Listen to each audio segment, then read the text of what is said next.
If anything happens to you, it'll be your loved ones that will have to step in and sort out your stuff. There are a number of documents that you can put in place now to make things as easy as possible.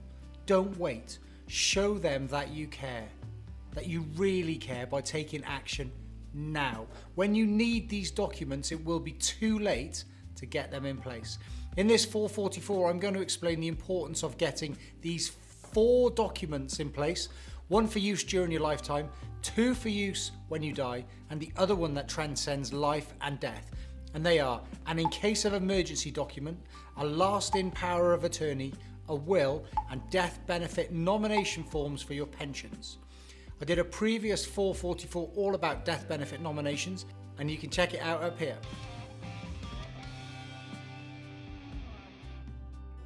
Hey there, welcome back to the channel. If you're new here, my name's Huw and I'm a retirement specialist and money coach at Proposito Financial Planning based in the heart of the Cotswolds. And on this channel, we explore the strategies, tools and money habits that help us make the most of our life force. That's our time, our energy and our ability to live a life with more meaning and more happiness. Now, don't forget to like this video, subscribe to the channel and ring that notification bell so you don't miss out on our next video. Right, let's get into this 444.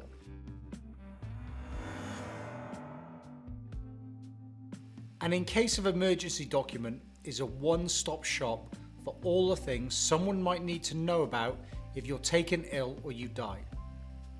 We developed our After I've Gone document to help you plan for after your death, but it's equally valuable if you're incapacitated.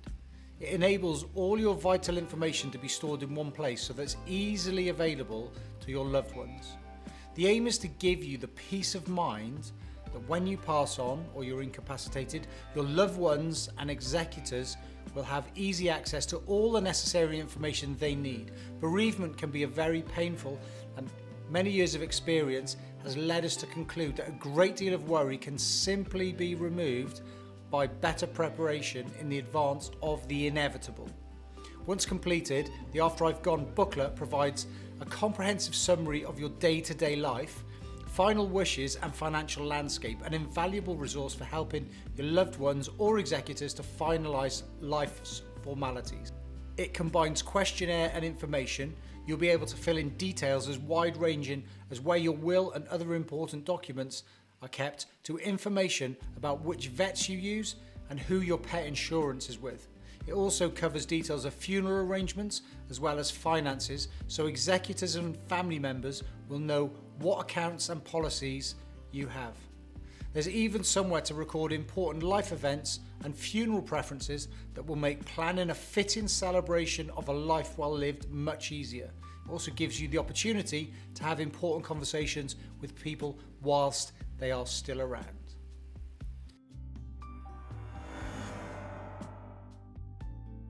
You may already have a will, or you may be in the process of creating or updating it, in which case, well done, go to the top of the class. You're already on top of things. If you haven't got a will, then this bit of the video is for you. Maybe it's not the right time. Maybe you feel it's too early. But one thing we can say on this is that you are never too young to prepare a will. A will can prevent worry, indecision and possible conflict between your loved ones dealing with your estate. Here's 4 reasons why you should get a will in place. A will makes it much easier for your family or friends to sort everything out when you die.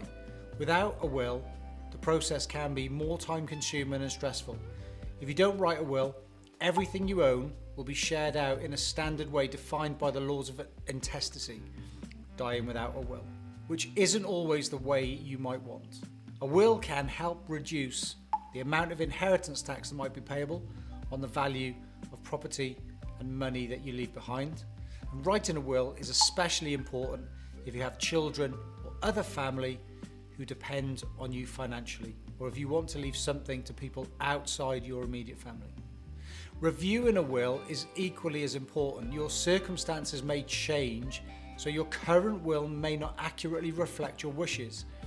Life events such as marriage, divorce, and death of a spouse or loved one that is included in your will can impact on how your estate is distributed when you die. If you die without a will, your estate will be distributed according to the laws of intestacy, which may not be exactly how you would like. If you're using our After I've Gone booklet, you can add in details about the will, like who the executors are, where the will is stored, and what are the main provisions of the will. You can add in other information too, like preferences for your funeral arrangements, your stance on organ donation now that we're in a presumed consent world, music and recital ideas, and the people you would want to know, along with any personal messages you would like to leave. All you have to do is fill it out, and remember that the more you complete, the more your loved ones will know about your affairs when you're no longer here.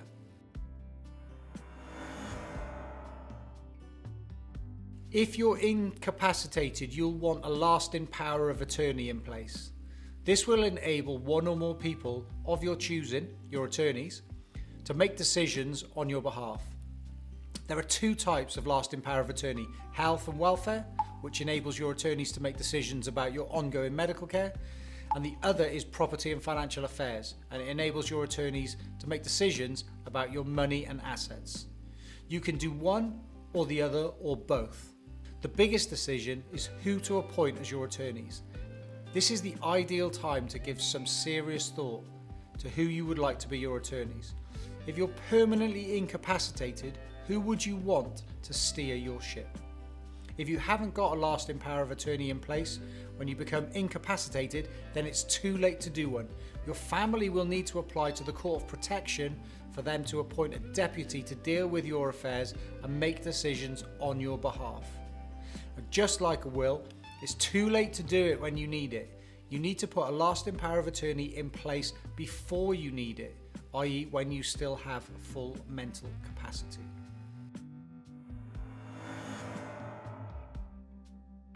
We specialise in supporting people on their retirement planning journey. Inevitably, this means focusing on their pensions.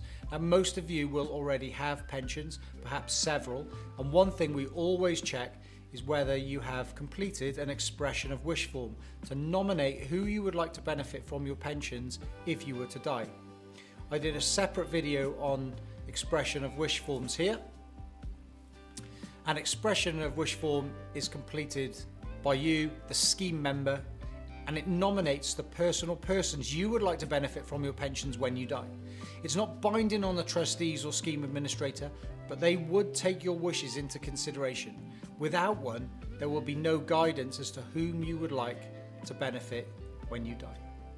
In our work as retirement specialists, we've come across a few issues around the use of expression of wish forms for the nomination of beneficiaries for death benefits from pensions. Here's a few top tips for using death benefit nomination forms. Use the provider's own expression of wish forms. It's the one that most closely matches the scheme rules and will have the most appropriate wording for the scheme administrators to demonstrate their adherence to the complex rules around inheriting pensions. Review nominations regularly. People's circumstances change over time, often significantly.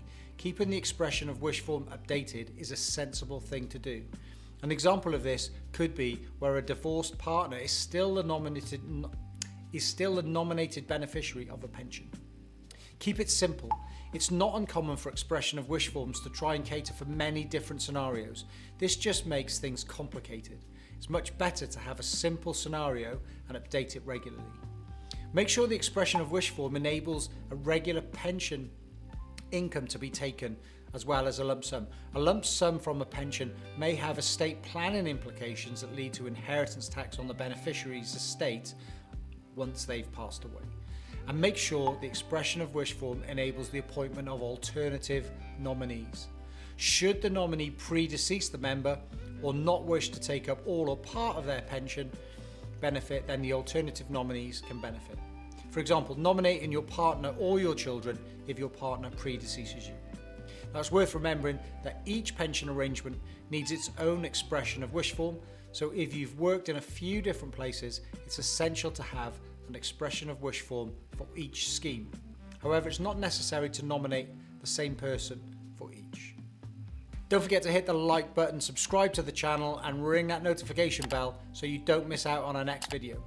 If you've enjoyed this stroll through the 4 essential documents that you need to get in place right now to protect your loved ones, I think you'll love this 444 all about flexi access drawdown and uncrystallised funds pension lump sums, and which is better, video here. And you should check out some of our other 444s in this playlist here. Thanks for watching and see you in the next video.